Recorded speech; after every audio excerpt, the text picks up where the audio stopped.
This is your host चिराग दैया. Today we have come to Mahakal sports academy क्योंकि आज के जो हमारे गेस्ट है वो बहुत स्पेशल है. तो एक काम करता हूँ, बताता नहीं हूँ, दिखा देता हूँ. आ जाओ.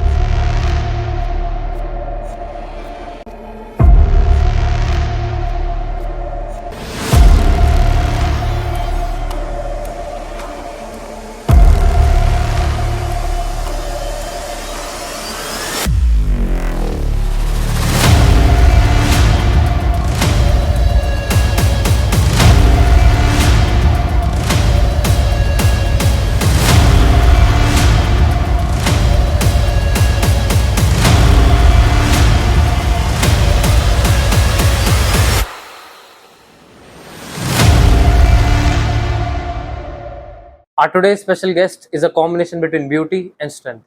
Winner of Dazzle Miss India 2019, a national level record holder in powerlifting. She's a gym owner. She coaches and promotes women into professional sports. Mother to 2 children. She's a housewife. Owner of 2 overprotective but adorable dogs, which I'm personally quite envious of. At the same time, she's a force to be reckoned with in the ring. She's a professional level arm wrestler with the dreams of conquering the Olympics and making some noise on the global stage. Today we shall find her perspective towards life. So आराम से बैठो, बहुत कुछ सीखने को मिलेगा. Let's see you guys in the podcast. Please welcome Mrs. Yogesh Chaudhary. Hello ma'am, कैसे हो आप? मैं ठीक हूँ. Like first of all, welcome to the podcast. इस podcast के लिए मैं बहुत दिनों से वेट कर रहा था. अगर बहुत टाइम भी लगे, जैसे आपका शेड्यूल भी नहीं मिल पा रहा था, तो like I'm very excited today और hopefully हम बहुत सारी चीजें सीखेंगे. तो और सुनाओ, कैसे हो आप? मैं बिल्कुल ठीक हूँ. और आजकल क्या चल रहा है वैसे? आजकल बाकी तो वही रूटीन लाइफ है, लेकिन इसके साथ साथ मेरा जो मेन इवेंट आने वाला है प्रोपंजलि, तो एक तो उसकी तैयारी चल रही है. बाकी मैं जिम भी चलाती हूँ, उसके साथ मैं एक पावर लिफ्टिंग कोच भी हूँ, आर्म रेसलिंग कोच भी हूँ, तो कोचिंग चल रही है. इसके अलावा वही एज यूजुअल जो औरतों का काम होता है, खाना बनाना, कपड़े धोना और झाड़ू पोछा करना. ओके. जब मैं आपके ऊपर रिसर्च कर रहा था, तो मैंने देखा कि जैसे आप बहुत सारे काम करते हो. आप जैसे जिम भी चलाते हो, आप एक हाउसवाइफ भी हो और आप एक प्रोफेशनल एथलीट भी हो. तो मतलब बहुत सारी चीज करते हो आप. तो आप मेरे को बताओ कि योगेश चौधरी है कौन? जहाँ मैं एक एथलीट की उसमें होती हूँ, वहाँ मुझे आप एक एथलीट की तरह ही देखेंगे. घर में मैं एक हाउसवाइफ होती हूँ, बच्चों के साथ मैं एक माँ होती हूँ. तो जहाँ मैं जिस जिम्मेदारी के साथ होती हूँ, तो योगेश चौधरी आपको उसी रूप में मिलेगी. ओके. तो अभी जैसे एक चीज और देखी है मैंने कि आपकी पर्सनैलिटी बहुत चार्मिंग है. जैसे शायद मैंने आपको पता नहीं कहा है नहीं कहा है, लेकिन जब हम जिम में जाते हैं तो आप दूर से दिख जाते हो. जैसे आज हम गए थे, तो जब हम एक थोड़ा सा एक शूट कर रहे थे, एक्चुअली हम एक प्रोमो, तो क्या आप दूर से दिख जाते हो, ठीक है. और मतलब नॉर्मल जैसे आप काफी बोल्ड हो, आप दूर से चमकते हो. तो आपकी पर्सनैलिटी शुरुआत से ही ऐसे थे आप, मतलब सुपर कॉन्फिडेंट? देखिए, शुरुआत से तो इतना नहीं थी, बट हाँ कुछ अप्स डाउन होते हैं लाइफ में. कुछ चीजें ऐसी होती हैं जो आपको बोल्ड बनाती हैं. कुछ स्टार्टिंग में ऐसा नहीं था. स्टार्टिंग में मैं जब छोटी थी, तो एक तोतली होता है ना, तोतलाती थी मैं. किसी भी वर्ड को साफ नहीं बोलती थी, तो उस वजह से कई बार बहुत कुछ सुनना भी पड़ता था. बच्चे मजाक भी बनाते थे. बट वो या तो आप मेरी किस्मत लगा लीजिए कि गवर्नमेंट स्कूल में जब मैं पढ़ती थी, तो हमारी एक टीचर थी खिलंदी मैम, तो उन्होंने मेरे ऊपर थोड़ा फोकस किया. तो उन्होंने कहा, यार लड़की अच्छी है लेकिन ढंग से बोल नहीं पाती, तो थोड़ा हेल्प करते. उन्होंने हेल्प की, तो उनकी वजह से शायद मैं आज इतने अच्छे से आपके सामने बैठ के बोल रही हूँ. अदरवाइज मैं तोतली होती आज भी. क्या आप कभी तोतले भी थे? बिल्कुल तोतली थे. 90s के अंदर जैसे आपकी पूरी स्टोरी शुरू हुई है कि जब आप आई थिंक 82s में जी हाँ. तो उस टाइम के अंदर ये लगाओ कि पहली बात तो आप जैसे जिस फील्ड में आप, जैसे आपने बोला जैसे आपकी एजुकेशन भी हुई है, तो बहुत मुश्किल रहता था. हाँ, जब उस टाइम पे बहुत मुश्किल होता था, स्पेशली एक गर्ल्स के लिए तो कहीं बाहर जाना, क्योंकि नियर बाई ना तो आपको अच्छे स्कूल्स मिलते थे, ना ही कॉलेजेस मिलते थे.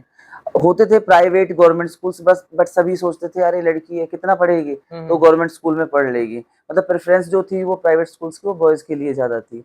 इवन मेरी फैमिली में भी यही था, भाई प्राइवेट स्कूल में पढ़ता था, मैं गवर्नमेंट स्कूल में पढ़ती थी. ये पार्शियलिटी ये पार्शियलिटी तो थी, बट फैमिली वैसे सपोर्टिव थी. एक बेटी की तरह नहीं, बेटे की तरह ही पालते थे. बस एक थोड़ा सा बस ये था कि एजुकेशन को लेके ये था, उन्हें कहीं ना कहीं ये था, चलो ठीक है जितना पढ़ेगी पढ़ लेगी, उसके बाद शादी कर देंगे, अपने घर चली जाएगी. वो सोच थी. बट स्पोर्ट में कमी नहीं थी, स्पोर्ट अच्छे से रखते थे, बेटे की तरह रखते थे. मतलब उनका ये था कि हाँ लड़की स्ट्रॉन्ग बने. तो जो चीज स्ट्रॉन्ग बनाने के लिए लड़की को देना होता है ना, जो एक बेटे को देते हैं, वही उन्होंने मुझे दी थी परवरिश उसी तरीके से. तो इस चीज में मेरे चाचा भी, भाई भी सपोर्ट करता था, पापा ने भी सपोर्ट की है. यहाँ पे आई तो फैमिली ने भी तो इतना स्ट्रांग बना दिया कि पर्सनैलिटी, क्योंकि जब हाँ हमें फैमिली का सपोर्ट मिलता है ना, ऑटोमेटिकली हमारी पर्सनैलिटी डेवलप हो ही जाती है, इम्प्रूवमेंट होता है, हम स्ट्रांग बन जाते हैं, चाहे वो हम मेंटली हो फिजिकली हो, क्योंकि दबना तो फिर सीखते ही नहीं जब पता है कि भाई फैमिली बैकबोन बन के हमारे पीछे खड़ा है। जैसे अभी आप बता भी रहे हो, जैसे कि बीइंग अ वुमन बहुत टफ था, मतलब आजकल मेरे ख्याल से एक लड़की हो या एक लड़का हो, उसको ऑलमोस्ट इक्वल बिल्कुल। अपॉर्चुनिटी भी मिलती है और फैमिली सपोर्ट भी मिलता है। तो अभी जैसे आप मेरे को शायद ये भी बता रहे थे कि आप जब आप छोटे थे आप ट्रैक्टर भी चलाते हाँ, थे। उस चाचा ने मुझे ट्रैक्टर सिखाने की कोशिश की, तो किसी ने ऐसे ही टोक दिया था, अरे लड़की है क्या ट्रैक्टर चलाएगी, भाई जयपाल तू भी क्या कर रहा है, ये लड़की को ट्रैक्टर सिखा रहा है। तो चाचा ने कुछ जवाब ज्यादा नहीं दिया, उन्होंने कहा चलो ठीक है टाइम बताएगा, भाई नहीं सीखेगी तो ना सीखेगी। लेकिन उसके 3-4 दिन बाद ही जब दोबारा से मैं ट्रैक्टर लेके जा रही थी तो वही बंदा टकराया, तो चाचा ने उससे बोला देख मेरी बेटी ट्रैक्टर चला रही है। तो वो मोमेंट चाचा के लिए भी इतना ज्यादा वो तो उन्हें देख के मुझे लगा कि हाँ मैंने कुछ ऐसा किया है कि जहाँ चाचा को प्राउड फील हुआ है। छोटी छोटी बहुत सारी चीजें हैं जहाँ पे मुझे फैमिली का सपोर्ट मिला। जैसे पापा का था, पापा हमेशा बोलते थे बेटा कहीं भी बाहर जा रहे हो या तो लड़ना मत, अगर लड़ रहे हो तो पीट के आना, बाकी मैं खड़ा हूँ आपके पीछे। भाई था, भाई हमेशा एक मजबूत कंधे की तरह मेरे साथ खड़ा रहता था। मैं गलत सही करूं वो इस चीज को जज नहीं करता था कि मैंने गलत किया है मैंने सही किया, नहीं, बट उसे बस और ये मैं होता, साथ हूँ तुम्हारे। हाँ बस उसको ये था कि जो कर रही है मैं तेरे साथ खड़ा हूँ, गलत सही का हम बाद में डिसाइड करेंगे जो भी है। क्या आपका मतलब ओवरऑल जो आपका सपोर्ट सिस्टम बहुत रोबस्ट हाँ था। बिल्कुल। तो अभी जैसे थोड़ा सा इसके अंदर डीप जाते हैं, जैसे कि अभी आप बोल रहे थे कि भाई को प्राइवेट इंस्टीट्यूशन पढ़ाते थे और आपको कहीं ना कहीं लगा लो सरकारी में कराते बिल्कुल थे। बिल्कुल। तो आपकी एजुकेशन जर्नी कैसे रही है, मतलब कि मतलब कैसी पढ़ाई थी वहां पे? स्टार्टिंग में ऐसा कुछ खास नहीं था, क्योंकि मैंने आपको पहले बताया कि गवर्नमेंट स्कूल से पढ़ी हूँ। तो उस टाइम के गवर्नमेंट स्कूल्स आज जैसे नहीं थे, हमारे पास टीचर्स भी नहीं होते थे। हमारे पास एक हिंदी का टीचर था, एक साइंस का टीचर था। जब मैं 7th में आई थी शायद तब एक इंग्लिश का टीचर हमें मिला। अच्छा। मैथ्स के नाम पे जीरो था, कोई टीचर नहीं था। कई बार जो कुछ पढ़ना होता तो हम दूसरे स्कूल में जाते, पे करते इकट्ठा करके कंट्रीब्यूशन में, उसके बाद हम टीचर से 1 या 2 दिन ये पढ़ते हैं। बच्चे करते थे? ये बिल्कुल बच्चे करते थे, कोई अच्छा। और स्पोर्ट नहीं करे। बच्चे क्या करते पहले बहुत, मतलब ये था ना कि 1-1 रुपए भी इकट्ठा करे तो बहुत कुछ हो जाता था। क्योंकि हम लोगों की जो फीस थी ना एनुअली वो भी शायद 24 या 30 रुपए कुछ जाती थी, ऐसा कुछ था।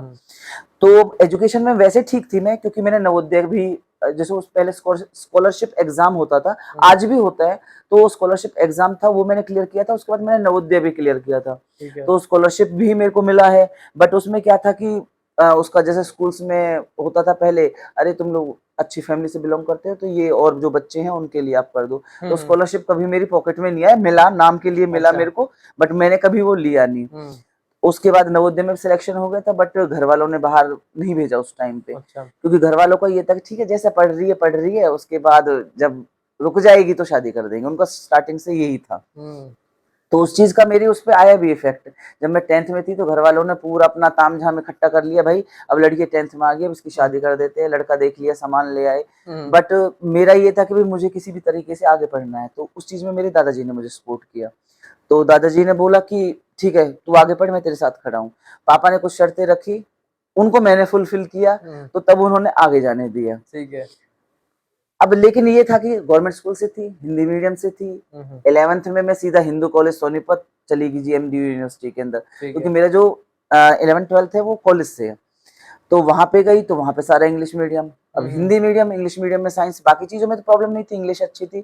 बट जो एक टेक्निकल लैंग्वेज हो जाती है ना, साइंस के जो वर्ड्स होते हैं स्पेसिफिक वर्ड्स, तो वो तो आप साइंस में यूज मतलब करेंगे, काफी प्रॉब्लम हो रही थी उसमें बहुत ज्यादा प्रॉब्लम हो रही थी। तो इंग्लिश में समझना बहुत मुश्किल था, तो वही ट्रांसलेट वाली चीजें होगी, डिक्शनरी मतलब लाई। वही ना, आपकी हैबिट ये थी शुरुआत से, मतलब जैसे आप सब कुछ हिंदी में पढ़ रहे थे तो पहली हाँ बार देखा तो प्रॉब्लम। बिल्कुल, बहुत ज्यादा। तो उसमें बस यही था कि ये रास्ता अपना है कि एक डिक्शनरी लेके आई, जहाँ साइंटिफिक वर्ड आपको हिंदी में पता था उसका इंग्लिश में देखा कि क्या है, एक साइड क्वेश्चन आंसर लिखे, दूसरी साइड उसका ट्रांसलेशन लिखा, तो चल दिया इस तरीके से। तो पहले से सितंबर एग्जाम्स होते थे, तो वहां पे जब फर्स्ट डे शायद मैं गई थी, फर्स्ट या सेकंड डे था, तो हमारे दिल्ली की एक लड़की थी मेरे पास, तो वो बैठी हुई थी, कह रहे आप कहाँ से हो, शायद गांव से बिलोंग करते हो। मैंने कहा हाँ गांव से हूँ, क्योंकि मैं थोड़ा शाई नेचर की थी। मतलब ये नहीं था कि हर किसी के साथ बोल्ड थी, बट शाई थी, मतलब थोड़ी रिजर्व थी, हाँ अपने रिजर्व तक थी, है। हर किसी के साथ नहीं। तो उसने कहा यार गांव से आई है, क्या पढ़ेगी, ऊपर से इंग्लिश भी नहीं आती, ये नहीं होता।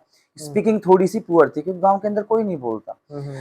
तो मैंने कहा चलो ठीक है, मैंने उससे ऐसे कहा ठीक है, होगा तो ठीक है, नहीं होगा तो अपने घर चले जाएंगे, सिंपल है।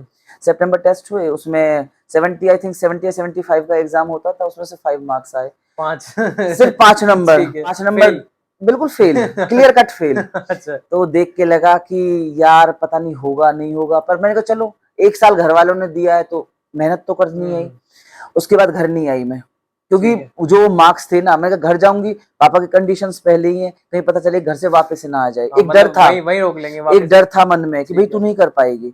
मैं कहा चलो वेट करते हैं। फिर हमारे जो दिसंबर टेस्ट होने वाले थे, तो मैं कहा चलो तब तक मेहनत करती हूँ। वहां ठीक पे है। मेरी हेल्प एक हमारे बायो के टीचर थे, उन्होंने मेरी काफी हेल्प की ठीक है। चीजों को समझने में। दिसंबर जब टेस्ट हुए तो 75 में से 25 मार्क्स आ गए। थोड़ी ठीक। तसल्ली हुई, चलो कुछ तो इम्प्रूवमेंट है, ठीक क्योंकि है। पासिंग मार्क्स थे वो। तो हम्म। मतलब ये था कि ऑलमोस्ट मैं 3 या 4, एक में तब भी फेल थी, अच्छा, 18, फेल थे भी। हाँ 18 ठीक। मार्क्स थे एक में शायद, तो मैं तब भी फेल थी। मतलब लटकती लटकती गाड़ी हाँ, चल रही है बट जैसे। ये था कि हाँ कहीं चलो ठीक। थोड़ा तो आगे बढ़ी। ठीक है। फिर उसके बाद ये था कि एक ट्रैक समझ में आ गया था, क्योंकि वहाँ पे टीचर्स बहुत सपोर्ट कर रहे थे। अच्छा।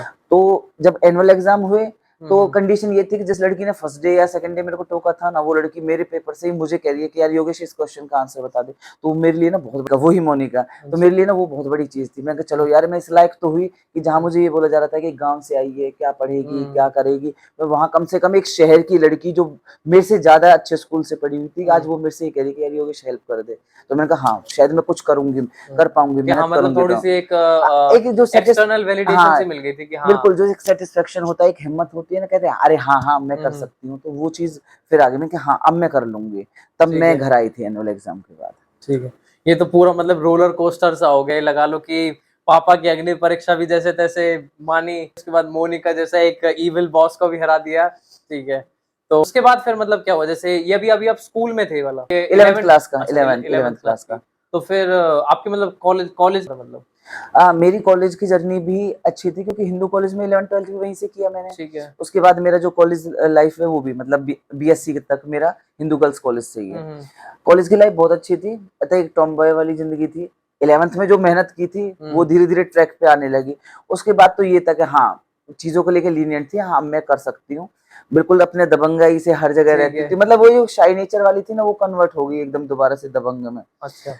बिल्कुल टोटली मैं चेंज हो गई थी, क्योंकि मुझे जब पता चला कि हाँ पढ़ाई को मैं कर सकती हूँ, ठीक तो है। ऑटोमेटिकली जो अंदर की मेरी वो थी योगेश, वो बाहर निकल के आ गई ठीक। हाँ, कि हाँ। मतलब पहले डर थोड़ा वही तो था कि हाँ यार वो कि ये समझ नहीं आ रहा है। हाँ बिल्कुल अब वो बिल्कुल पर वो जब जैसे जैसे आने लगा फिर मतलब आप एक अपने नॉर्मल उसमें आ गए। नॉर्मल उसी में आ गई मैं। ठीक है। तो उसके बाद फिर क्या हुआ फिर मतलब। उसके बाद फिर वहां पे वही जो मेरा इंटरेस्ट था, एक्स्ट्रा करिकुलर एक्टिविटीज, फिर अच्छा। मैंने एनसीसी ज्वाइन की वहां पे। अच्छा, ये कॉलेज का है। ये कॉलेज का है अच्छा मेरा। अच्छा। एनसीसी ज्वाइन की, यूथ फेस्टिवल्स होते थे, ठीक बढ़ है। चढ़ के भाग लेना, क्योंकि मेरा मुझे शुरू से ना एक एडवेंचर थ्रिल वाली जिंदगी पसंद है। हम्म। मतलब एक शांत, मेरे को वो पसंद नहीं है। खाली नहीं बैठ हाँ सकते। खाली नहीं बैठ सकती, मन नहीं लगता, बोर होती हूँ खाली में। ठीक है। तो मेरे को वही लाइफ चाहिए। तो मेरा फिर हम्म। वही था कि साइंस पढ़ती थी साइंस से, लेकिन ना कॉलेज में कोई ये कहता नहीं था कि ये साइंस की स्टूडेंट है, क्योंकि मेरा हम्म। साल के 8 महीने थे ना जो कैंप्स में जाते, कभी एनसीसी कैंप में चली गई, हम्म। कभी स्काउट एंड गाइड्स में चली गई, तो मेरा हम्म। पूरा रूटीन यही होता था। तो बट ये था कि हाँ पढ़ाई में अच्छी थी, हम्म। अच्छी स्टूडेंट रही हूँ। नहीं, ये तो मेरे ख्याल से अभी भी होता है कि मतलब आजकल जैसे मैं भी साइंस में हूँ और मैं नॉर्मली जैसे कोई साइंस का होता है ना तो लोग एक्सपेक्ट करते हैं कि ये बंदा किसी टेक्नोलॉजी के या हाँ या फिर मतलब पढ़ाकू पढ़ाई टाइप। पढ़ाई फील्ड में जाएगा। और जैसे मैंने जब क्लब ज्वाइन किया तो मैंने आर्ट्स का क्लब ज्वाइन किया या फिर लगा लो कल्चरल एक्टिविटीज का क्लब ज्वाइन किया, तो नॉर्मली वो एक्सपेक्ट नहीं करते, बोलते कि तू क्या क्लब में टाइम वेस्ट कर रहा है, बिल्कुल जाके अपना बिल्कुल। पढ़ाई पे फोकस कर।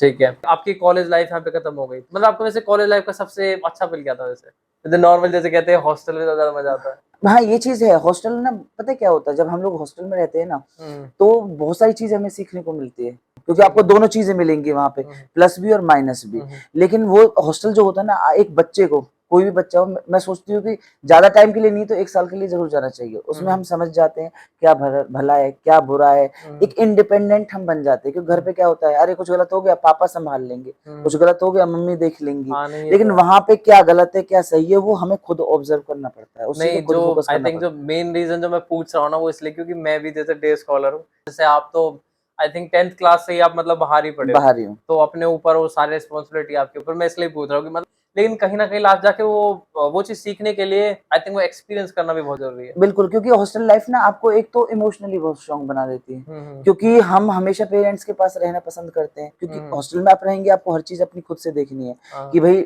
ये खाना खाने का टाइम है तो इस टाइम खाना खाना है, हम्म। हर चीज की रिस्पॉन्सिबिलिटी आपके ऊपर है। हम्म। लेकिन घर पे वो चीज नहीं होती, तो वो हमें एक मेच्योर जो मेच्योरिटी होती है ना, हम्म। वो हमारे अंदर ले आती है। पेरेंट्स का एक सेफ्टी नेट रहता है बेसिकली, कि मतलब कुछ नहीं हो रहा, कुछ नहीं बन रहा, तो मम्मी पापा संभाल हाँ, लेंगे। दूसरा एक हॉस्टल लाइफ ने मेरे को इमोशनली काफी स्ट्रांग बना दिया, क्योंकि हम्म, आप जब तो हाँ ठीक है, मन नहीं लगता वो एक अलग चीज होती है, बट ये कि इतने स्ट्रांग होते हैं, ठीक है यार नहीं है कोई बात नहीं, दूर है, हम्म। इट्स ओके, चल जाएगा, तो वो सब चलता है। कि जो बच्चे हॉस्टल जाते हैं कि यार एक हफ्ते के खाना पसंद नहीं आ रहा और सब काम खुद करना पड़ रहा है, फिर कहते हैं नहीं मैं तो वापस जा रहा हूँ, मम्मी की याद आ रही है। मतलब आपको आपको भी कभी मतलब मम्मी या न- पापा की जैसे ज्यादा याद आई भी? देखो हॉस्टल लाइफ में ना वो पल तो ना डेली आएगा कि आपको घर की याद आएगी, ठीक है। ठीक है, मन भी करता है कि वापस भाग आए, हम्म। मेरा भी करता था, बट मुझे ये दिखता था कि अगर बेटा तू घर वापस गई तो तेरी शादी हो जानी है। सिर्फ अच्छा। मेरा डर ये था, हो हाँ, सकता है मैं भी वापस आ जाती, क्योंकि हम्म। पढ़ाई के लिए मैं कहीं और भी ऑप्शन ले सकती थी, ठीक है। बट उसमें ये था कि अगर मैं घर आती ना तो मेरे साथ फेरे उसी टाइम हो जाने मतलब थे। पापा मतलब लेके बिल्कुल वो पापा तैयार खड़े थे हुए थे कि कि तू आ वापस बेटा आ बस। और मुझे तेरी शादी।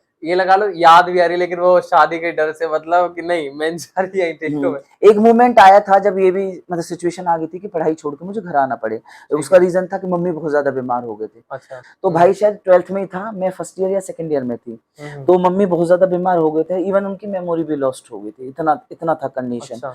तो पहचानती नहीं थी, हमें भी नहीं पहचानती थी वो। अच्छा। अच्छा। तो तब ये था कि मम्मी की देखभाल के लिए कौन रहे, पापा गवर्नमेंट जॉब में थे, हम्म। भाई हॉस्टल में, मैं हॉस्टल में। तो पापा ने कहा कि योगेश की पढ़ाई छुड़वा देते हैं, वो घर आ जाएगी और मम्मी की केयर कर लेगी, फिर देख हम्म। लेंगे, शादी वादी कर देंगे। तो तब भाई ने एक चीज बोली थी कि तुम लोग आज उसे ले आओगे, एक साल बाद फिर कहोगे भैया इसकी शादी कर देते हैं, इसको भेज देते हैं, हम्म। इससे बेटर है कि तुम मेरी शादी कर लो, कि उसे अच्छा। पढ़ने दो। तो वो उसने एक 12th के बच्चे के अंदर इतनी मेच्योरिटी नहीं और होती मतलब जो मेरे उसने ख्याल से दिखाया। भाई ने एक बहुत इंपॉर्टेंट स्टैंड लिया मतलब बिल्कुल, उसने कि कहा कि मेरी शादी कर दो क्योंकि आप। मतलब आपकी वो एजुकेशन बिल्कुल, सेक्रीफाइस नहीं होनी उसने कहा कि चाहिए। इसकी पढ़ाई को डिस्टर्ब मत करो, इसे रहने दो, इसे हम्म। पढ़ने दो, जो ये करना चाहती है इसे करने दो।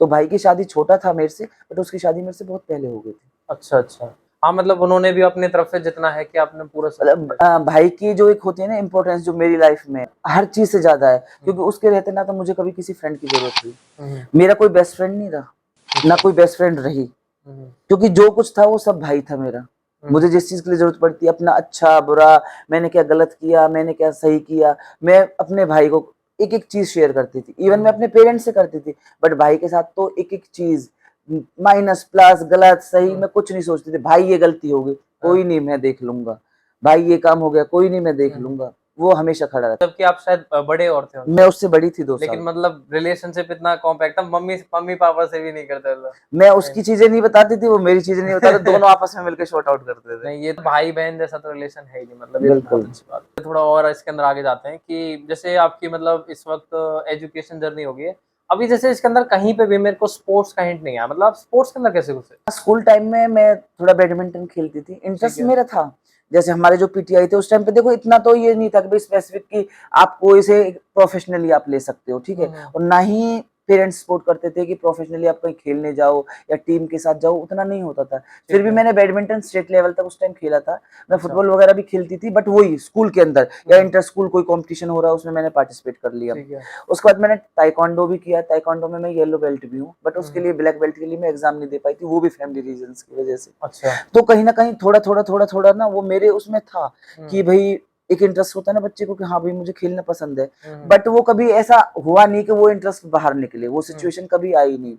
तो धीरे धीरे चलता रहा, लेकिन हम्म। जब खेल के लिए जो सिचुएशन आई वो बहुत जाके आगे, मुझे शादी के बाद, बच्चों के अच्छा। बाद, तब वो। आई थिंक इंटरेस्ट तो शुरुआत से ही था। हाँ इंटरेस्ट मेरा स्टार्टिंग से था, हाँ बट वो कभी मौका कुछ नहीं कुछ मिला, रीजंस की वजह से मतलब उस कभी लेवल मौका तक नहीं, नहीं पहुंच लेवल पाया। तक नहीं पहुंचा, मौका ही ठीक नहीं है। मिला उस तो चीज फिर के लिए। कब पहुंच पाया फिर ये?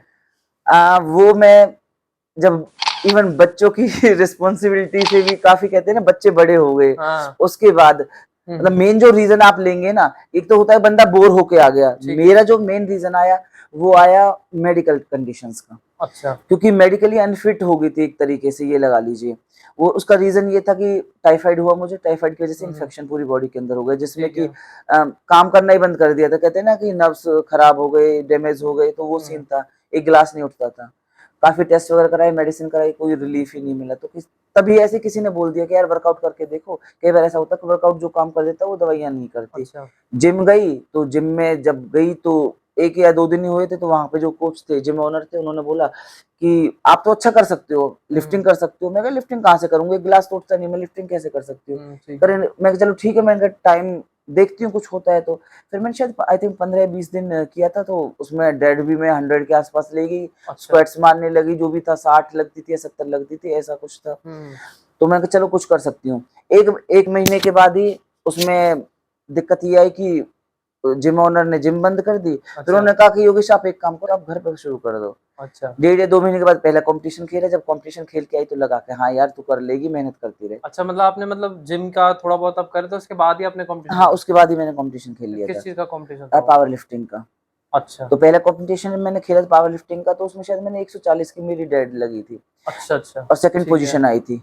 तो फिर ना एक ये हो गया था यार, आज सेकंड आई हूँ, कल को फर्स्ट भी आऊंगी। हुँ, तो जिस लड़की ने मुझे मतलब सेकंड पोजीशन मॉरल दी, बूस्ट मिल गया था। हाँ मोरल बूस्ट मिल ठीक गया, है, क्योंकि वहां पे जैसे उस लड़की ने उस टाइम पे 160 की डेड मारी थी, मेरी 140 की थी। ठीक है। दूसरे कंपटीशन में गई, उस लड़की ने 170 की डेड मारी थी, मेरी 155 की थी। तीसरे अच्छा, कंपटीशन में वो लड़की सेकंड नंबर पे थी, मैं फर्स्ट पे थी। अच्छा, अच्छा। तो मतलब एक बूस्ट मिल गया कि हाँ मैं कर सकती हूँ। हुँ, फिर उसके बाद वो जर्नी कभी नहीं रुकी। फिर अच्छा, उसके अच्छा। बाद तो पहले मतलब पावर अब लिफ्टिंग, आप गियर में घुस गए थे मतलब हाँ, स्पोर्ट्स के। उसके बाद तो फिर पहले पावर लिफ्टिंग, स्ट्रेंथ लिफ्टिंग, हुँ, उसके बाद स्ट्रॉन्गमैन, मतलब जो मिला वो खेलती चली गई, आगे चलती चली गई। ठीक है। फाइनली अभी स्टॉप जो लिया वो पंजे के आगे आगे रुक गई हूँ। अच्छा, तो मतलब ये लगा लो कि आपकी जर्नी शुरू हुई मतलब आप बहुत मतलब मेडिकली परेशान थे और डॉक्टर ने भी कह दिया था मतलब आपका पहला मतलब वो था कि प्रोफेशनल स्पोर्ट्स के अंदर टेस्ट है जब आप सेकंड आ गए थे और बिल्कुल। उसके बाद आप फिर उसमें चले गए थे। अभी जैसे आप ये भी बोल रहे थे कि आप उसके बाद जैसे स्ट्रॉन्ग मैन हो गया फिर बहुत सारे कॉम्पिटिशन में इसमें मतलब कैसे हुआ था?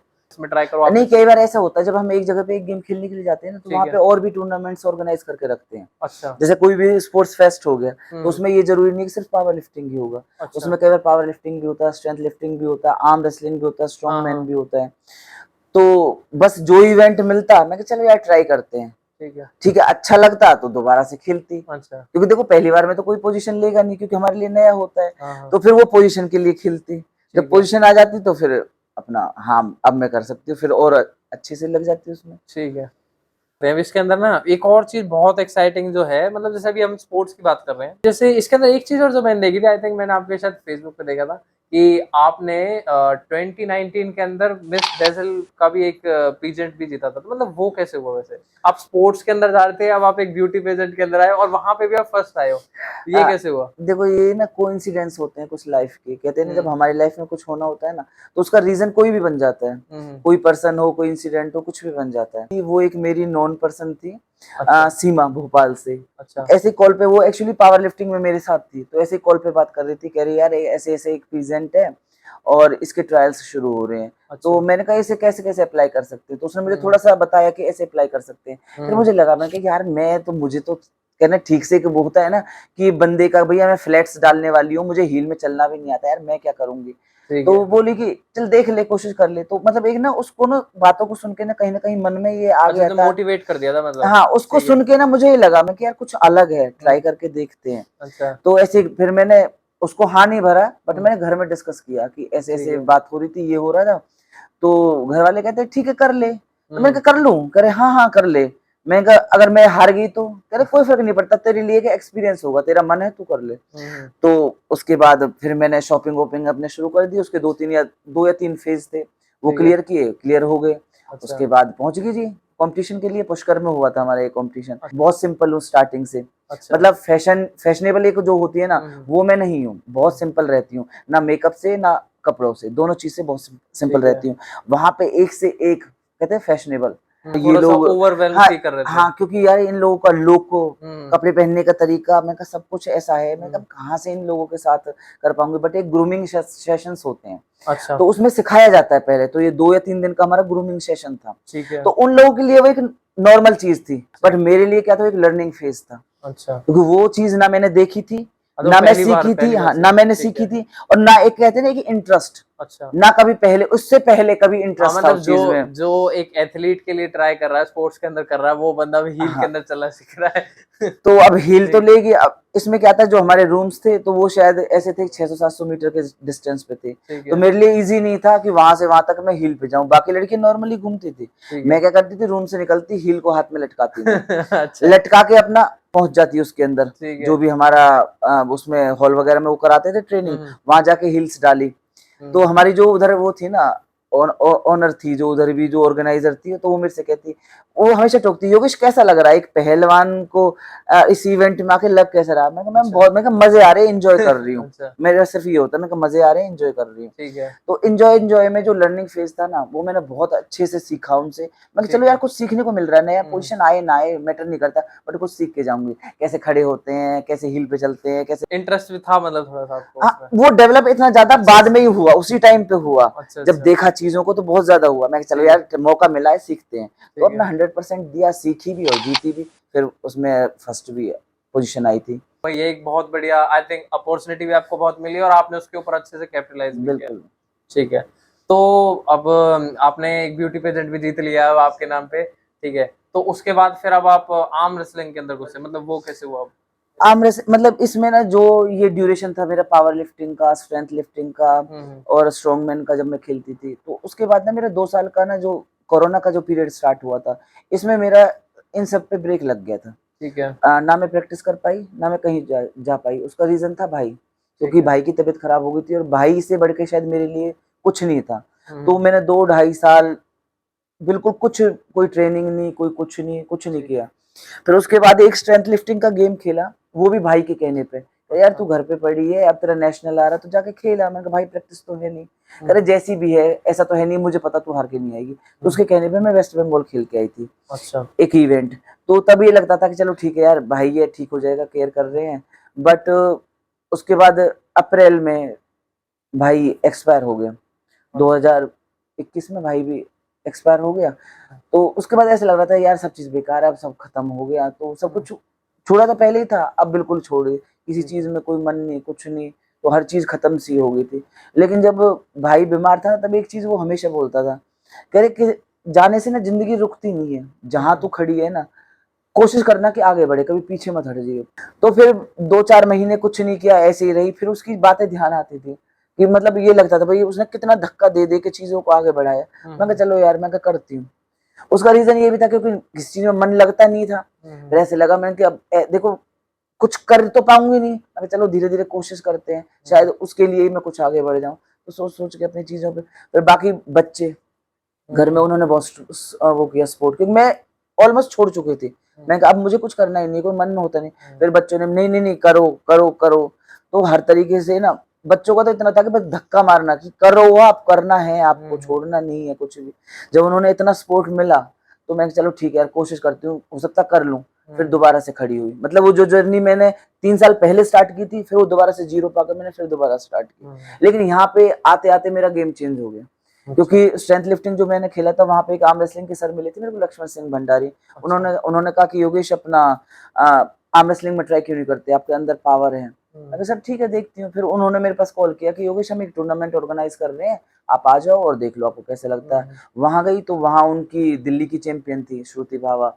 अच्छा। टेक्निक साथ नहीं थी, बट पावर से जैसे था उसे ले गई, अच्छा। उसे हरा हरा दिया। उसे हरा दिया। फिर तब अच्छा। सर ने बोला कि ठीक है तेरे को मैं फर्स्ट ट्रेन टाइम कर, है। फर्स्ट टाइम में ही। ठीक है। फिर सर ने मेरे से बोला कि ठीक है मैं तेरे को ट्रेन करता हूँ, क्योंकि तेरे ठीक पास है। टेक्निक्स नहीं है, पावर है। हम्म। उसके बाद कुछ टाइम ही मैंने प्रैक्टिस की थी, तो फिर मैंने शेरू क्लासिक खेला। शेरू क्लासिक में मैंने गोल्ड जीता, उसके बाद ही नेशनल आ गया। अच्छा। तो यहाँ पे क्या था कि कोई लड़की, मतलब कहते हैं ना, स्ट्रेंथ में बराबर नहीं थी। अच्छा। तो पता ही नहीं चलता था कि भाई मुझे कितना कहाँ कैसे करना है, क्योंकि जब सामने वाला कॉम्पिटिटर अच्छा आएगा तभी आपको पता चलेगा कि आपको टेक्निक कैसे यूज करनी नहीं है। नहीं। नेशनल्स में गई, तो वहां पे जाके एक्चुअल पता चला कि आपका आर्म रेसलिंग का कंपटीशन होता क्या है। हम्म। तो आर्म रेसलिंग की जो शुरुआत थी, जो जर्नी थी मेरी, वो स्टार्ट यहाँ से हुई। अच्छा। और सबसे पहले तो आपके भाई के लिए भगवान से प्रेयर एंड माय कॉन्डोलेंसेस। आप बता भी रहे थे कि आपके भाई एक बहुत इंपॉर्टेंट पार्ट रहे आपकी जर्नी के। मतलब एक कहते हैं ना, जैसे मैं एक बार छोटी चीज़ बोलूँगा, जो हीरा रहता है ना, जैसे हीरा जमीन के बहुत नीचे, बहुत गर्मी में, बहुत प्रेशर में तब जाके फॉर्म होता है। तो आपने एक बहुत और सबसे पहली बात तो जैसे एक बहुत वर्नरेबल स्टेज था आपकी लाइफ का ये। And having faced such hardships, I can see that you have only come out stronger, and I'm sure that your brother will be proud to see that as well. तो relax करते हैं, एक काम करते हैं, एक छोटा सा एक क्विक फायर राउंड होता है। सिंपल से क्वेश्चन है, जैसे नॉर्मली एक स्पॉन्टेनियसली हम पूछेंगे, तो उसके अंदर जाते हैं, ठीक है? ठीक।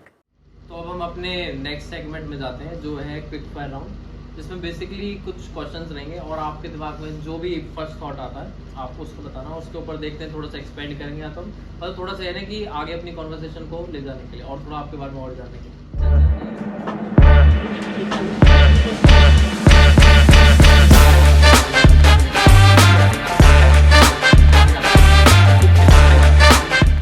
Growing up who was your role model? जब आप छोटे थे मतलब तब आपका रोल मॉडल कौन था जिसको आप जिसकी तरफ देखते थे? मैं अपनी साइड ही देखती थी स्टार्टिंग से ही मैं अपनी साइड देखती थी कि मैं क्या बनूंगी। अच्छा अच्छा अच्छा, मतलब फ्यूचर वर्जन क्या आपका उससे? आपका चीट फूड क्या है? चीट फूड क्या है, मुझे जो मिल जाए वो मजे से खाता हूँ। अच्छा मतलब ऐसा जैसे कुछ नहीं, स्पेसिफिक कुछ नहीं है, जो मिल जाए वो मजे से खाती हूँ। बट हमारे उसमें ना एक अंगा होते हैं शायद, I think अच्छा, अच्छा, हर नहीं, किसी नहीं। की समझ में नहीं आएगा। नहीं मेरे को समझ में आ हाँ, गया। तो मुझे अंगा बहुत पसंद है, हाँ, हाँ। मैं अंगा मजे से खाता हूँ। नहीं वैसे आई थिंक जो कुछ लोग उसको दाल दाल बाटी चूरमा नहीं, से दाल जानते बाटी अलग चीज है, अंगा अलग चीज है। हैं। अच्छा नहीं वैसे मैं तो अंगा से ही जानता हूँ लेकिन कुछ लोग वैसे उसको दाल बाटी हाँ, से भी बोलते हैं। मतलब टाइप ऑफ बोल सकते हैं, बट हाँ। दाल बाटी नहीं नहीं है। वैसे अंगे का मजा तो एक लगा लो दूध के संग और साथ में मिर्च विर्च हो जाए तो उसके हाँ, साथ कोई मिर्च की बीट चटनी, लाल मिर्च की हाँ, चटनी है उसके साथ। तो उसका कोई बीट नहीं है। नहीं इसमें तो आई थिंक ये चीट फूड तो मेरा भी होगा। Okay so one thing you can not live without? Family, how do you spend free time? बात करके परिवार के साथ। ठीक है। अच्छा आपकी जो जर्नी चल रही है तो इसके अंदर आपका एंड गोल क्या है? एंड गोल मेरा being an Olympian. I think मैं आपको पहले ही बता रहा हूँ कि एक आगे जाकर एक ओलंपियन हमारे चैनल के ऊपर पहली बार आया। मेरा फुल बिलीव है कि देश के लिए अपना झंडा ग्लोबल स्टेज के ऊपर जरूर करेंगे। तो और जब होगा हम एक बार और दोबारा से आपको बुलाएंगे। ठीक है तो आपकी ड्रीम वेकेशन क्या है?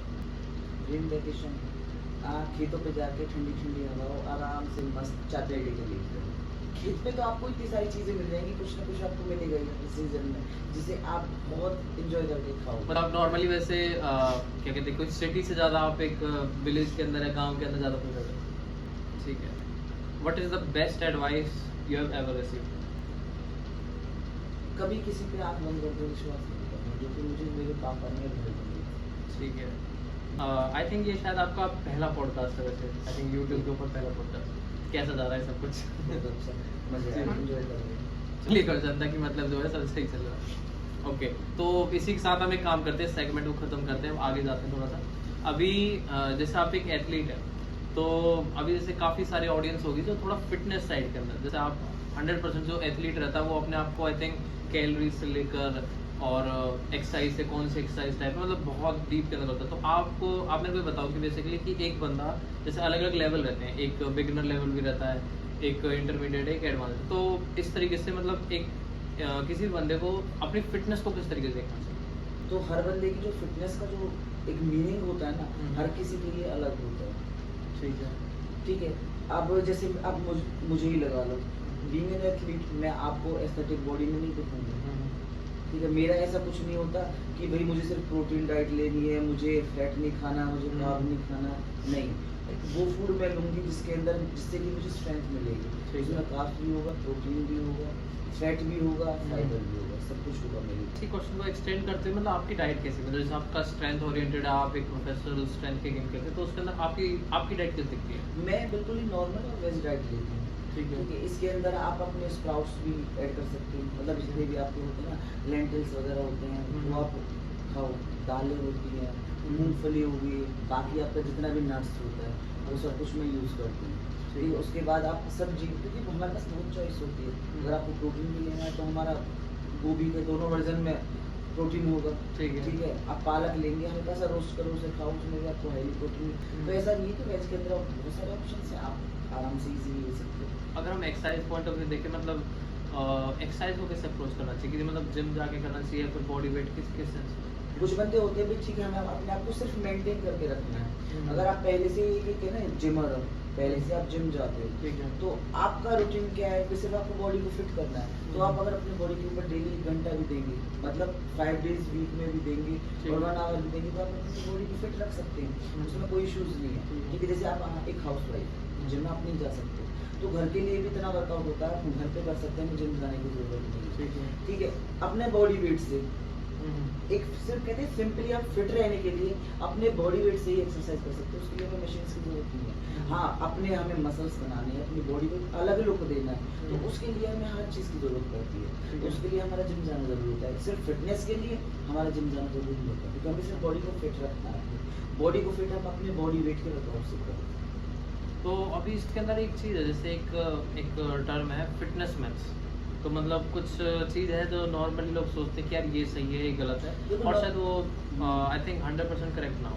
हाँ, पता है कि नॉर्मली क्या होता है, देखो मैं जैसे अब आपको बता रहा हूँ स्ट्रेंथ गेम्स हैं। अब नॉर्मली जब मेरे पास कोई बच्चे को लेकर आता है ना अपने, तो कहते हैं अरे अगर ये बोझा उठाएगा तो इसकी हाइट दब जाएगी। हाँ। ठीक है, तो जिम में मैडम इसके ऊपर स्क्वाट्स मत मारने देना इसको, डेड मत उठाने देना, तो मतलब उनका ऐसा होता है। तो वो चीज़ समझाने में बहुत टाइम लग जाता है कि ऐसा कुछ नहीं है, बच्चे की हाइट नहीं दबेगी, करने का तरीका, कराने का तरीका होता है। क्योंकि वर्कआउट कभी भी किसी भी चीज़ में हमारे हिंड्रेंस नहीं बनता। बट ये कि हम लोग किस फॉर्म में कर रहे हैं, वो किस चीज़ को आगे लेके जाएगा, हमें सिर्फ ये देखना होता है। नहीं, मैं यही पूछ रहा था एक्चुअली कि जैसे कि मेरे पेरेंट्स ने भी क्या बोला था कि जब मैं छोटा था, तो आई थिंक नॉर्मली क्या कहते हैं कि जब तक तुम 18 साल के ना हो तो तुम्हें वेट ट्रेनिंग नहीं करनी चाहिए। मतलब किसी भी तरह का वेट मत उठाओ, जो करना है सिर्फ बॉडी में सिर्फ पुशअप लगाओ या फिर वैसे ही गंड बैठक जैसे टाइप कहते हैं, तो वो करो। तो और जब मैंने एक बार, जब पहली बार जब मेरे को पता चला कि लाइक आउटसाइड इंडिया तो काफ़ी लोग जो 12-12 साल के जो बच्चे रहते हैं ना, वो भी जिम कर रहे हैं। तो मतलब मैं जब सोचा कि यार एक साइड तो बोल रहे हैं कि ये बिल्कुल अच्छा नहीं है बच्चे की बॉडी के लिए, और एक साइड वो 12-12 साल के बच्चे भी। देखो मैं आपकी ना ये चीज़ मैं यहाँ से बड़ी करूँगी। हम जब छोटे बच्चे होते हैं, ठीक है, तो हमसे पेरेंट्स ये तो नहीं कहते ना हम खेलने के लिए बाहर जाते हैं। हाँ। खेलते हैं, मस्ती मारते हैं, जो भी है गेम कोई भी हो, छत से भी कूदते हैं, दीवारों से भी कूदते हैं, पेड़ों पे भी चढ़ते हैं, एक तरह का वर्कआउट ही तो हो गया। तब तो हमारे पेरेंट्स कोई हमें ये नहीं कहता ना कि हाइट रुक जाएगी, अरे यार ऊपर से मत कूदो, कूदेंगे तो क्या होता है, पैर ठुकेगा ना, नीचे उसमें पैर के अंदर हमेशा कुछ ना कुछ दिक्कत आएगी। बट पेरेंट्स ये तो नहीं बोलते हैं ना कि तुम्हारी हाइट रुक जाएगी। तो एक सिंपली वही चीज़ है, वर्कआउट कभी हाइट नहीं रुकता, ना ही वर्कआउट किसी चीज़ में हिंड्रेंस बनता है, क्योंकि ये तो हम बचपन से ही करते हैं। और बच्चा के एक एक्टिवनेस है ये बॉडी की, वो वर्कआउट किसी भी तरीके का हो सकता है। जरूरी नहीं है कि जिम में जाकर आपको वेट ही लेना है, जिम में जाकर आपको ये करना है। भाई अगर आजकल क्या है, पहले तो हमारे पास स्पेस होता था, बच्चा कहीं भी कुछ भी कर सकता था।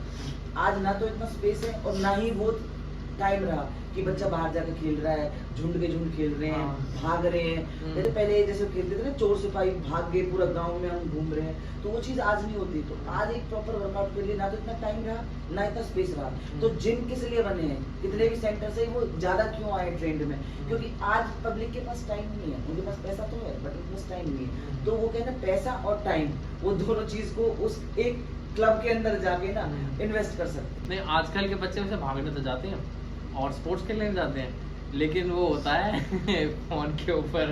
पिछले कुछ टाइम से बच्चे ज्यादा स्पोर्ट्स की साइड भाग रहे हैं। हाँ। क्योंकि क्या हो गया, अनहेल्दीनेस बहुत ज्यादा हो गई। हाँ, हेल्दीनेस ट्रेंड में है अभी जैसे नॉर्मल। तो अभी क्या सबको लग रहा है फिट रहना है तो आपको रनिंग करनी है, फिट रहना है, ये करना है। क्योंकि हमारा क्या है, एक तो ओबेसिटी लेवल बहुत ज्यादा बढ़ गया इंडिया के अंदर।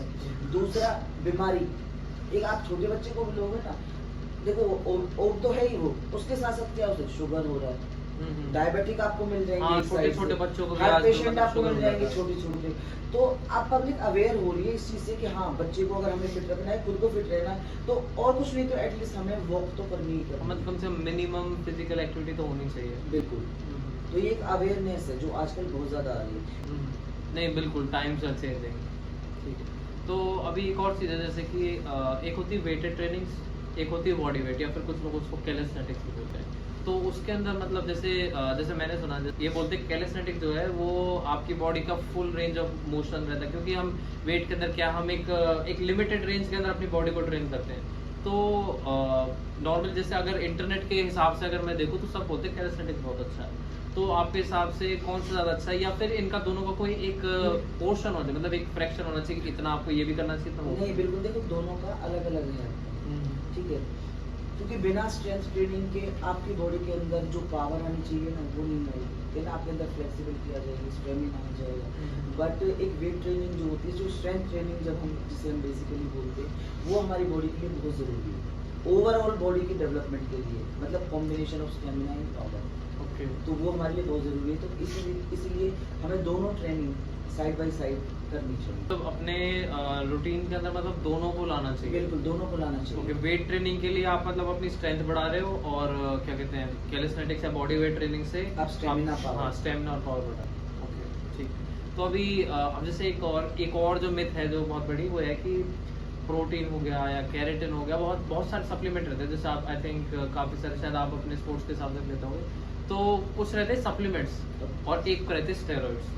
लेकिन नॉर्मल पब्लिक क्या करती है, उन सबको एक ही ब्रैकेट के अंदर कर देती है, वो स्टेरॉइड वाला, मतलब किसी भी तरह का फॉरेन एजेंट अगर आप अपनी बॉडी में इंट्रोड्यूस कर रहे हो तो वो सही नहीं। सप्लीमेंट्स का और एक स्टेरॉइड्स के अंदर आप मेरे को एक क्लियर लाइन बताओ कि क्या होता है। देखो सप्लीमेंट क्या होता है, कई बार क्या होता है, हम जो अपना डेली जो डाइट लेते हैं, ठीक है, उसमें हमारी बॉडी को जितना अमाउंट चाहिए, जो हमारी बॉडी को कहते हैं ना मिनरल्स चाहिए, कार्ब्स चाहिए, प्रोटीन चाहिए, वो हमारी जो रिक्वायरमेंट है फुलफिल नहीं होती। ठीक है, तो वो हम क्या करते हैं, एक्सटर्नल सोर्स से लेते हैं, जो हमारा सप्लीमेंट होता है। स्टीरॉइड क्या है, स्टीरॉइड देखो उसकी दोनों फॉर्म होती है, ओरल भी होती है, इंजेक्टेबल भी होती है, ठीक है ना। ये बेसिकली उनके लिए ज़्यादा कंफ्यूजन क्रिएट करता है। जैसे आप आजकल जिम्स में देखेंगे, एक ट्रेंड चला हुआ है, अरे बॉडी बन जाएगी, इंजेक्शंस लगा लो, ये कर लो, वो कर लो। तो इसमें ना पेरेंट्स ज़्यादा परेशान होते हैं। किसी ने बॉडी बना रखी तो पेरेंट्स क्या सोचेंगे, अरे इंजेक्शन लेता है, अरे ये तो ये यूज़ कर रहा है, एनाबॉलिक ये सॉल्ट यूज़ कर लिया, इसने कुछ और यूज़ कर लिया, क्योंकि मैं नाम नहीं बोलूँगी स्टीरॉइड्स के, ठीक है। तो बहुत सारे हमारे ऐसे होते हैं, बट वो कंफ्यूजन तब आता है जब हम सप्लीमेंट और स्टीरॉइड की उसको नहीं समझते। अब बेसिक डेफिनेशन नहीं समझते। हाँ, मेरे पास जब बच्चे आते हैं तो कहते हैं कि मैम कुछ बच्चे को वैसा नहीं देंगे हम। मैं कहा भाई मैं कुछ ऐसा दूंगी भी नहीं, आप बच्चे को सिर्फ सप्लीमेंट दो। सप्लीमेंट भी तब देना बच्चे को जब बच्चे की बॉडी से वर्कआउट ज़्यादा हो रहा है, मतलब एनर्जी आप ज़्यादा बच्चे की बॉडी से निकल रही है, उतना आप उसे नहीं दे पा रहे एनर्जी का सोर्स, तो तब आपको सप्लीमेंट की फॉर्म में देना पड़ेगा। अगर आप देसी दे सकते हो तो आप देसी डाइट दो। लाइक पहली प्रायोरिटी तो ये है कि आप अपने नॉर्मल डाइट से वो सारी चीजें करो। इन केस कोई नहीं हो रही है, देखो बॉडी रिकवरी के लिए हमारा प्रोटीन बहुत जरूरी है, ठीक है, ठीक है। हम उतना प्रोटीन नहीं ले पाते नॉर्मल डाइट से, तो इसलिए एक्स्ट्रा प्रोटीन हमें इसलिए लेना पड़ता है ताकि हमें मसल्स की जो रिकवरी है वो फास्ट हो जाए। अभी वैसे इसके अंदर कुछ लाइक कॉमन कौन से सप्लीमेंट्स होते हैं जैसे कि जो शायद लोग लेते हैं? कॉमन जो सप्लीमेंट्स होते हैं, अगर आप स्ट्रेंथ ट्रेनिंग वगैरह करते हैं, ठीक है, तो उसमें आप देखो प्रोटीन आपका जाएगा, क्रेटीन आपका जाएगा, ठीक है, क्योंकि क्रेटीन क्या होता है, हमारी बॉडी मसल स्ट्रेंथ को बढ़ाता है। अब जैसे मैं अपना बता देता हूँ आपको, ठीक है, मैं अपने से लेके चलती हूँ। मैं सप्लीमेंट भी सिर्फ प्रोटीन यूज़ करती हूँ और बाकी मैं कोशिश फार्मूला के मैं जो होता है सप्लीमेंट यूज़ करती हूँ, उसमें हमारे सिर्फ एक मसल किट आती है, मैं वो मसल किट यूज़ करती हूँ। इस मसल किट में क्या क्या रहता है? मसल किट में वही हमारे सब कुछ सब चीज़ों का कॉम्बिनेशन होता है, आपका मल्टीविटामिन हो गया, मिनरल्स जो भी हो गया, जो बॉडी की बेसिक रिक्वायरमेंट्स होती हैं वो सब चीज़ होता है उसके अंदर, तो आपको एक्सटर्नली कुछ लेने की ज़रूरत नहीं पड़ती, तो वो मैं यूज़ करती हूँ। मेन तो आपको देखो वही होता है, कैल्शियम ले लिया, मल्टीविटामिन ले लिया, जो मेन चीज़ें होती हैं, बेसिक चीज़ें हमारी होती हैं। जैसे कुछ है भाई, आप वर्कआउट कर रहे हैं, उसे मान लीजिए जैसे हेयर्स के लिए हमें लेना होता है, तो हमने एवियन 600 400 जो भी हमारा बट जो बेस्ट होता है वो 600 होता है, ठीक है। तो इस तरीके से कुछ चीज़ें हैं जो हमें लेनी होती हैं। जैसे अगर लीवर है, भाई लीवर के लिए हम लीवर 52 TS की टैबलेट्स आती हैं, वो ले ली। तो कुछ ऐसे बेसिक सप्लीमेंट्स हैं जो लेने ज़रूरी होते हैं और लेने भी चाहिए हर बंदे को, क्योंकि देखो आप वर्कआउट करेंगे, कुछ लेंगे तो ऑब्वियसली आपके ऑर्गन्स पे लोड आएगा। बिल्कुल, ये आई थिंक बहुत इंपॉर्टेंट कन्वर्सेशन है जो शायद नॉर्मली नहीं सुनते लोग, तो आई थिंक होपफुली सबके डाउट्स क्लियर हो गए होंगे सप्लीमेंट्स के बीच में और स्टेरॉइड्स के बीच में। तो प्रोटीन स्टेरॉइड नहीं है, अगर कुछ लोग जैसे सोच रहे हैं कि पाउडर ले रहा है तो लाइक प्रोटीन हो गया, क्रिएटिन हो गया, और जैसे कुछ कैल्शियम मैग्नीशियम की जैसे लोग एक्सटर्नल लेते हैं, तो वो एक रिक्वायरमेंट है बॉडी की, और वो अगर हम ले दें तो किसी तरह का कोई हार्मफुल नहीं होगा आपकी बॉडी, ठीक है। तो इससे आगे बढ़ते हुए हम अब जैसे आप प्रोफेशनल स्पोर्ट्स खेलते हैं, और प्रोफेशनल स्पोर्ट्स टफ मिक्सिंग रहते हैं बोथ फिजिकली भी और मेंटली भी, तो आप इन सबको कैसे मैनेज करते हैं? सबसे पहले आपकी मेंटल सपोर्ट, देखो कोई भी गेम हो या कुछ भी हो, सबसे पहले आपको मेंटली फिट होना जरूरी है, क्योंकि वो चीज़ मैं शुरू से मैंने एक ही चीज़ सीखी है कि हाँ मैं ये कर सकती हूँ, तो वो आपका एक मेंटल सपोर्ट होता है। क्योंकि कई बार सिचुएशन इतनी ऑकवर्ड भी आती है कि हाँ चीज़ हमारे कहते हैं ना लिमिट से बाहर होती है, क्योंकि गेम है, पता नहीं चलता कब बॉडी हमारा साथ नहीं देगी या कब वेट हमारे ऊपर हावी होगा। तो वो चीज़ पता नहीं चलती। तो उसमें हमारा मेंटली, फिजिकली, इमोशनली हर चीज़ स्ट्रांग होनी जरूरी है। तो मेरा भी वही रहता है कि कोशिश करती हूँ कि अपनी इन तीनों को बैलेंस करके मैं खेलूँ। बट मैंने एक चीज़ सुनी थी कि जैसे जैसे सुमो एक स्पोर्ट्स है, तो उसके अंदर मैं कुछ टाइम पहले मैं जब देख रहा था, उसके अंदर क्या होता है, जब स्टार्ट होती है ना फाइट, तो उससे पहले जब बाउट स्टार्ट हो रहा है उससे पहले कि वो क्या करते हैं, मूव करके दिखाते हैं मतलब बेसिकली, और वो एक तरह का टॉन्ट रहता है मतलब। जब मैं उसके अंदर जब मैं देख रहा था तो मेरे को पता चला कि एक्चुअली जो गेम है वो जब तक रेफरी हाथ करके ऑन नहीं कर रहा उससे पहले ही स्टार्ट हो जाता है वो मेंटल गेम, कि वो अपने अपोनेंट को ऑफ गार्ड कैच करने की कोशिश करता है। तो जैसे आपका स्पोर्ट है आर्म रेसलिंग, उसके अंदर भी ऐसे कुछ लाइक निटी ग्रिटीज हैं जो शायद नॉर्मल ना पता हो, कि कुछ पहले गेम शुरू हो जाता हो। नहीं, जैसे आपने ये कहा ना कि जैसे सुमो में आपने बताया हाँ। कि मूव किया तो दूसरे बंदे को, अब इसमें क्या होता है कि कई बार हमारे सामने अपोनेंट है, हम बराबर के, पावर बराबर है, और इसकी बॉडी वेट एक ही सेम कैटेगरी में खेलेंगे, सेम बॉडी वेट में खेलेंगे तो पावर तो ऑलमोस्ट सेम ही होगी। कि सबसे पहले पता क्या होता है, जितना आप कंफर्टेबल रहेंगे, जितने आप स्माइलिंग रहेंगे, तो सामने वाले, और जितना आप एक कहते हैं ना, मेरे जैसे गेम, मैं अपने गेम के हिसाब से आपको बताती हूँ, जैसे मेरा आर्म रेसलिंग गेम है, ठीक है, तो बिल्कुल इतना आराम से अपना हाथ दो, आराम से ग्रिपिंग लो, जरूरत ही नहीं है कि भाई खींच जाता नहीं, ये किया वो किया, तो सामने वाला बंदा ना थोड़ा सा कंफर्टेबल हो जाता है। बट जब क्या है, जैसे हमने मान लो हमारी ग्रिपिंग वगैरह दी, हमने स्माइल करना स्टार्ट कर दिया, ठीक है, सामने वाला बंदा क्या सोचेगा, अरे यार इसने तो हाथ पकड़ रखा है, स्माइल दी जा रही है, मतलब ये तो बहुत ज्यादा कॉन्फिडेंट है। तो कहते हैं जो आधा जो उसका कॉन्फिडेंस होता है, वो लेवल उसका आधा तो वहीं डाउन हो जाता है। यार सामने वाला इतना कंफर्टेबल जोन में बैठा हुआ है, पता नहीं क्या है ये। अच्छा, नहीं, अब आपने ये टेक्निक बता दी। अब जैसे मैंने आपकी कुछ वीडियोस देखी है और मैं डालूंगा जो सब लोग देखें, कि मतलब बेसिकली जब आप तो जैसे बोल रहे हो कि गेम शुरू होते वक्त, ग्रिप लेते वक्त ही, लेकिन आप तो like middle of the match भी आप स्माइल करते, हाँ ले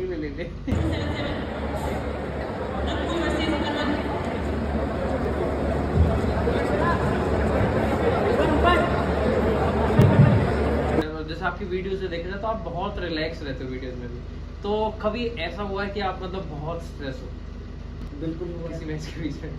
हाँ, ठीक है। एक्चुअली जब मैंने पहली बार नेशनल खेला था, मैंने आपको पहले भी बताया था कि जब मैं स्टार्टिंग में जब मैंने आर्म रेसलिंग स्टार्ट किया था, तो मेरे पास मतलब लड़कियां नहीं थी प्रैक्टिस करने के लिए, क्योंकि नॉर्मली लड़कियों के अंदर मेरी पावर अच्छी थी, तो जो लड़कियां थी उनको मैं इजीली हरा देती थी।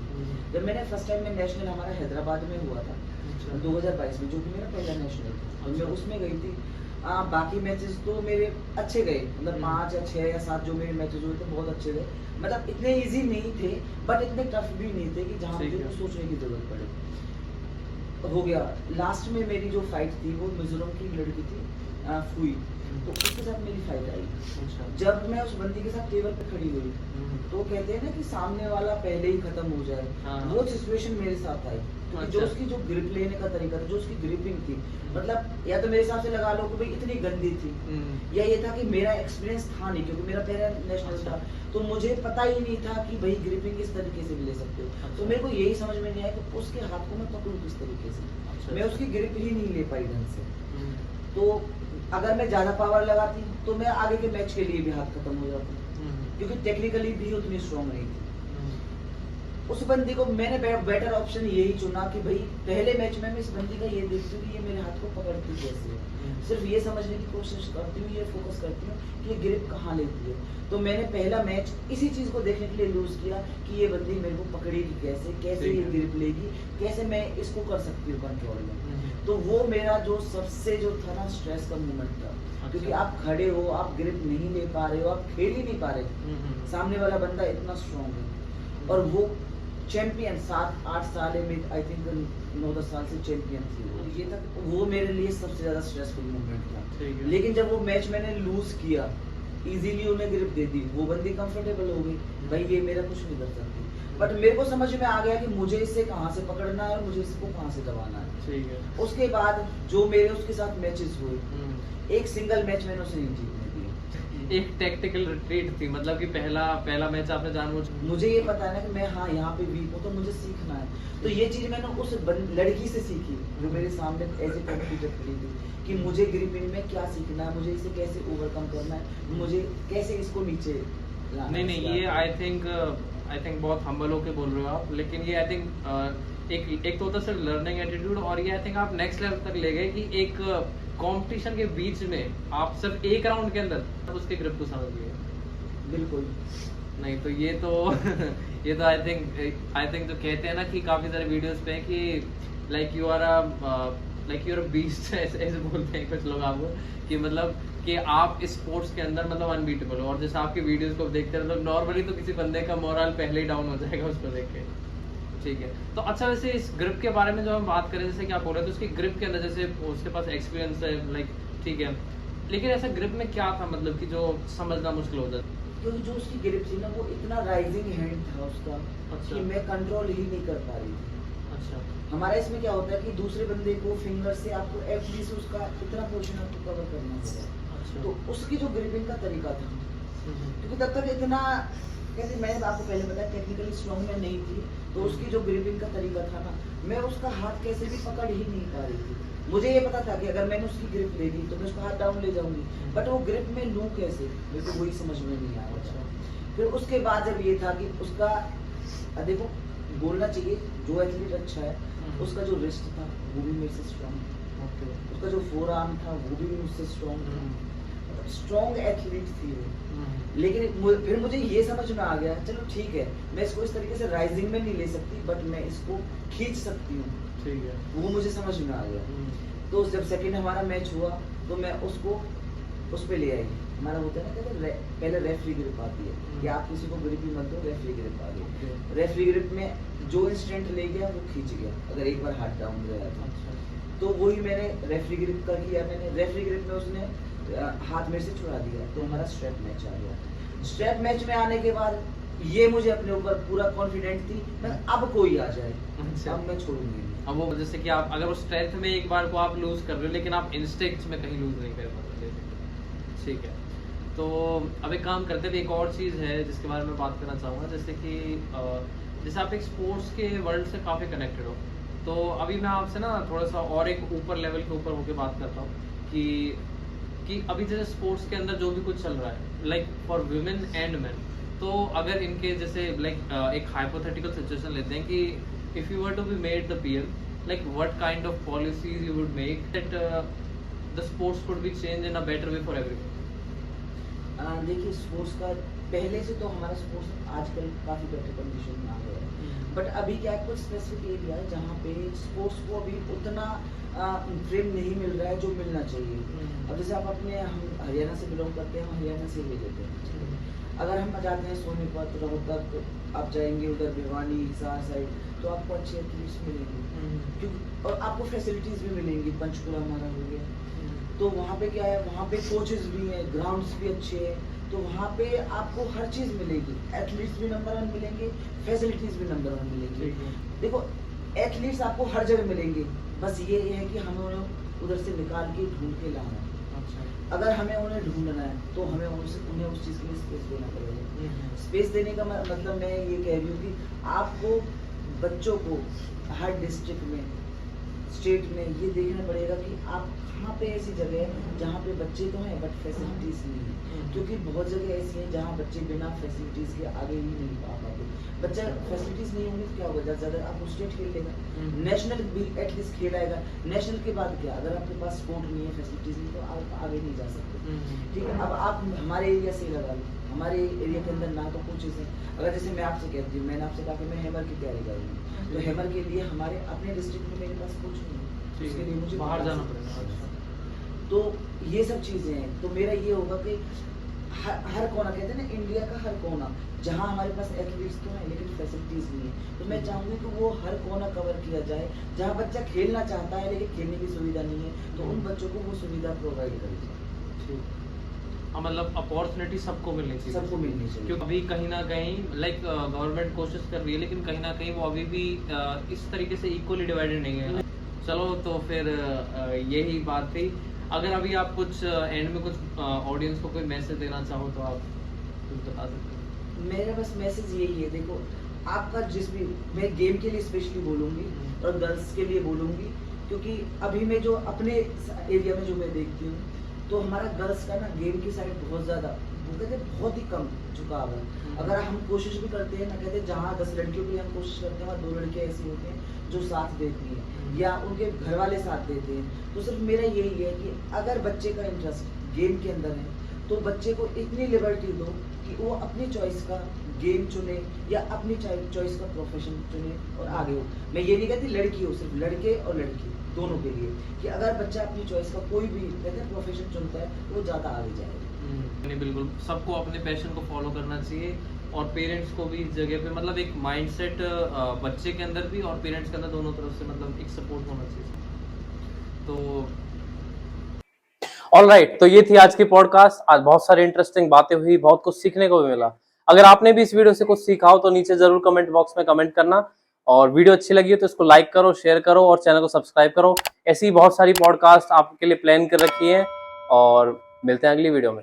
Thanks for watching.